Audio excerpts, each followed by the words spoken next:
What's up, Epic 7? Happy Mola Tuesday? Okay, it's not Monday, but welcome to this week's Hall of Trials video. This week, Smilegate's done us a solid. They've given us a pretty easy Hall of Trials to get through, so let's go in and talk about this team. Now this week, you're going to want to use Thieves. Grants Art of Thievery, a unique effect to the back row unit, so you want to make sure the back row unit is a thief. You're looking to stack as many debuffs as possible that will help boost your damage up, and you want 2 Earth Elemental heroes on the team, and we want the front row unit to be able to give themselves counterattack buff. So, what we are looking for is a front row unit who can counterattack. Kiki Rat is one option, Senya is an option, but we're going to use Twisted Idol on Kayron because this guy never really gets to see the light of day, and I just wanted him to have something to do in this game. Next, you're going to need an AoE unit to help spam the skill nulls off of the bosses, right? I'm going to use the Immortal Wukong because he satisfies one of the green conditions, but you can, if you're going to run Senya and Array, for example, you got 2 green units, or Destina, you got 2 green units. This world's your oyster for your AoE unit who can spam down the skill nulls. You could use, if you're around for the Guilty Gear collab, you could use Dizzy. You could use a unit that everybody in the game has. You could use Yuna. But we're going to use the Immortal Wukong just because, hey, you know what? He just lost his job in Rift, and I like Wukong, so we're going to run this guy. Now, because Kayron could be a good thief for the back row, but I am going to stick with the easiest back row thief we've got, who coincidentally is on banner. It's kind of weird that Smilegate would run a limited unit who is on banner and make them one of the most important units for Hall of Trials. Gets me all flustered. Gotta wipe my forehead a little bit because I'm not sure why Smilegate would do such a thing, but here we are. Now, because I've got 2 green units, Wukong and Lidica, that opens me up to other healer options, and by far and away the easiest, safest healer for just about any Hall of Trials, if you can pull her off, is Aades. Now let me go over the gearing on these units. For Kayron, I'm running him relatively slow. Now you can play with his speed, anywhere from 110 up to 150. Find a good speed tuning point for him that makes him easier to run. We got enough bulk on him to survive, and a decent amount of attack. I'm just going kind of raw attack on this guy. You could put crit chance on him. Crit chance on him will let you achieve a slightly higher score because he will be able to crit outside of the break phase, getting you more and more points. But realize he doesn't get an action inside of the break phase. In the break phase, you want to use AoE attacks that don't crit. So in the break phase, you actually want to actively avoid crits. But outside the break phase, crits work, and so the better build for Kayron would be to put some crit on him, but I was tinkering around with his speed because I do think this team can be full autoed. With a little bit of luck and a whole lot of speed tuning. But if you don't full auto it, you take a little bit of control, a little bit of agency over the turn order, the skill cooldowns, when units use their skills, it makes it so easy to run. We're going to put him on Prophetic Candlestick just because his S3 is what we need to use to push phase, and I want to make sure that that's always available, and enough HP to survive a few hits. Next, we're going to run Wukong. Now, Wukong will get attacks off inside of the break phase, so I took his EE off. The reason I took his EE off is it's just raw crit chance, and none of these really do us any good. All right? We're not using the S3 skill at all. He's going to be fine. He's not going to die, so we don't have to worry about reducing penetration.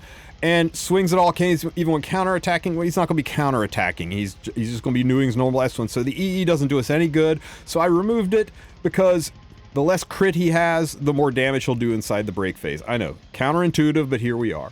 I'm giving him Warhorn just to boost the attack of everybody and to give him additional CR rotations to help him move a little bit faster. And I'm running him as fast as I can get him. 269 speed. I think you'll be north of 260, 250 at the slowest, because it is important that you get as many AoEs off as possible to knock the skill nulls off of the Aades before they blow up your team. So stacked a whole bunch of speed on them so that we can do the AoEs. I'm not really worried about damage. And it's nice since I don't have to worry about crit chance or crit damage. I will dump everything into speed, a little bit into health, and some damage. Or some attack. Next is going to be Aades. Aades is our principal healer, so she's not just our healer, her S2 resets skills, so this will allow us to cycle her skills a lot faster, keeping the team healthy, so fast as you can get her. I think north of 250 is a good speed point. Look, Astromancer Elena hits really heckin' hard, and she hits AoE, so Touch of Rekos is a fantastic option to keep your team healthy. If you don't have one, that's fine. Just be aware that it's going to be a little harder. You might want to build your rest of your team a little bit tankier if you don't have Touch of Rekos. As for an EE, none of them really matter. None of them really do anything for us. I went with the one that gives more of a chance to do the attack break. Not that I have really any effectiveness at all. A little bit of effectiveness, probably not a bad idea on Aades to help land the S1, but you know what? It's not a problem. We're not going to have a trouble getting the amount of debuffs we need on the team because we have Blooming Lidica, who is loaded with debuffs. She makes life so much easier. For an EE, we're running the number 2 EE, Seductive Flower, because it does give Restrict, which is additional debuffs, makes life a little bit easier. And for an artifact, we're going to run the Special Strawberry Cake for additional damage. If you don't have this one, run any damage boosting artifact. Our Beautiful Seasons, if you have it. You could even run Symbol of Unity. It's only 16% damage, but hey, a buck's a buck. Get more damage on the board. Keep her around the 190 to 200 speed range seemed to be a good point for me, and stack as much health as you can on her because that's where her damage lies. No crit damage, just all speed and health.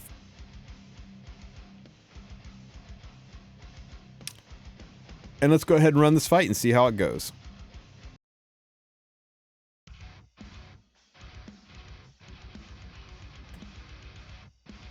All right, at the start of the fight, Elena's going to do her ultimate attack. This will put heal block on everybody. No amount of effect resistance will stop it. You just got to take it. She'll also do a good chunk of damage, so great time for Aades or Ray or whatever healer you got to drop their S3 skill and remove the heal block, especially since most of our units are on lifesteal set.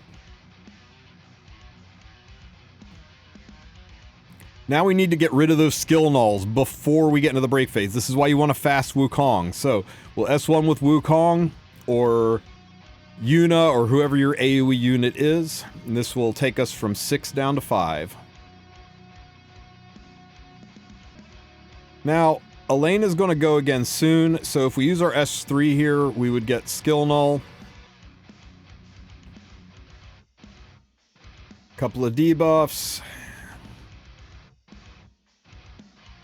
We'll use our S3 here. AoE hit. That'll take us down from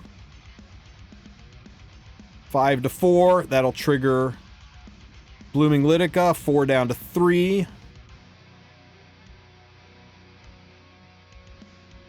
I think we're in good shape, but let's check the CR bar.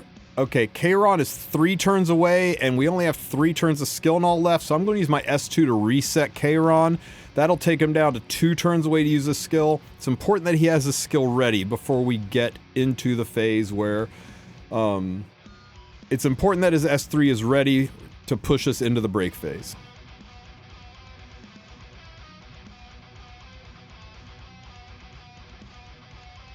So we'll do a single hit here, stacking up the debuffs to give us the lightning bolts.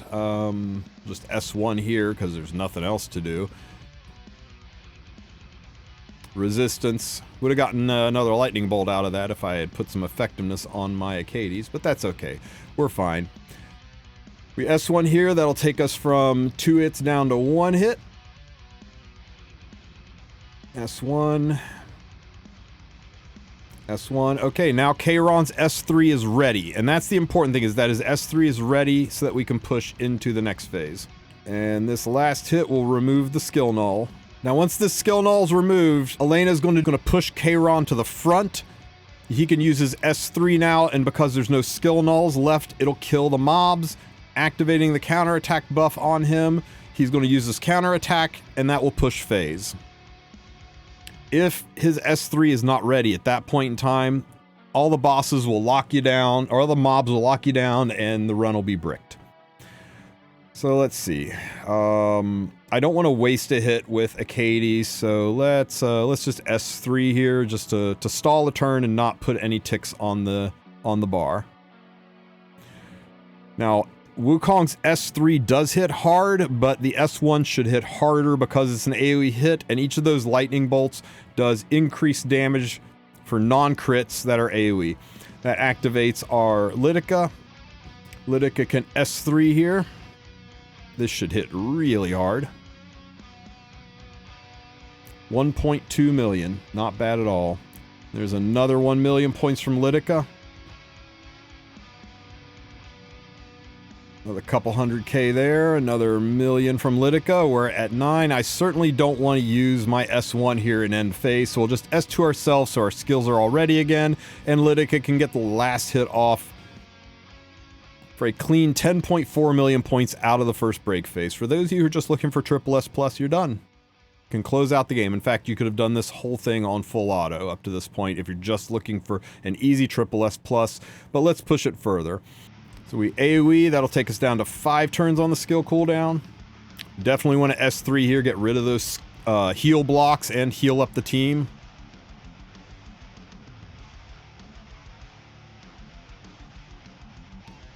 Alright. Kayron S1's here. Wukong S1's, we're down to 4. We got a counter off, that gets us down to 3.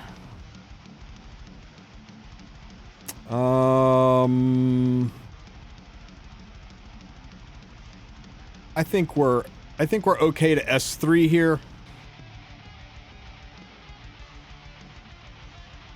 Put skill null on everybody. That way we take less damage here.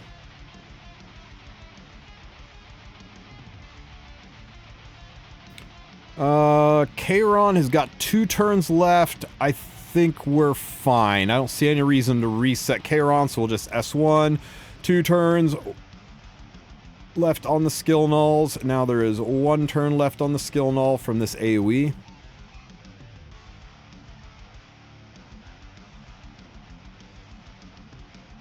Just S1 here.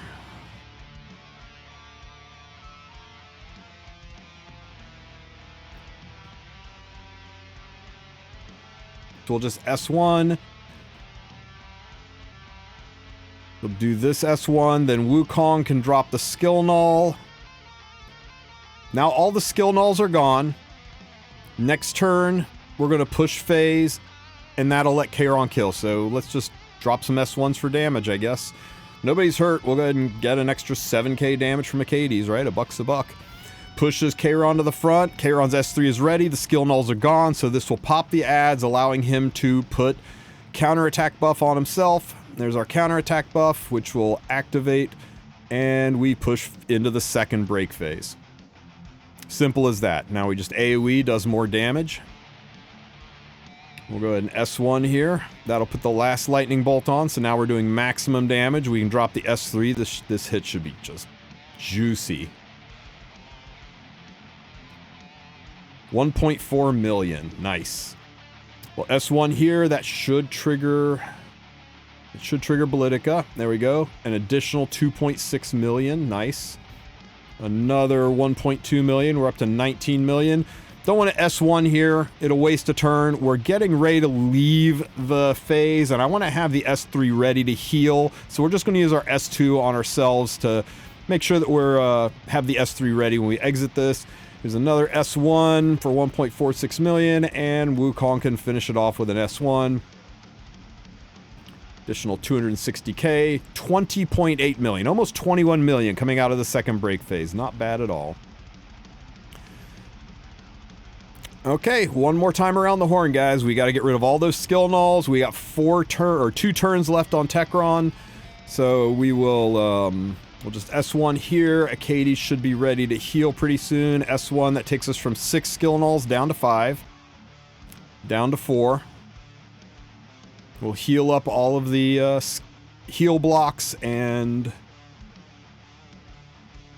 touch up our health. I think we're fine. We're at S3 here. This will give us the skill null so we don't take damage.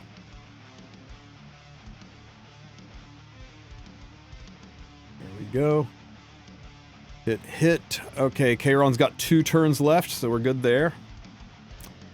This will take us down from 4 turns to 3 turns.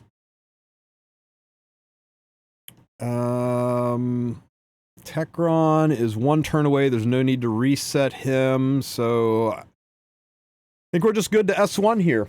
Now, you want to keep track of the cooldowns. If Techron needed his skill ready, you could use the skill cooldown S2 on Aades, but usually Prophetic Candlestick takes care of it. Now, something I am noticing here is this is the round where Elena is going to go nuts, and we have got 3 skill nulls to get through. Techron's ready, but the skill nulls aren't. So we've got to get rid of those skill nulls fast. So we're going to S1 here. That'll take us down to 2 skill nulls. I'm going to S1 one of them. That gets us down to 1 skill null on him. We'll S1 here. That's 1 skill null on him. Hit.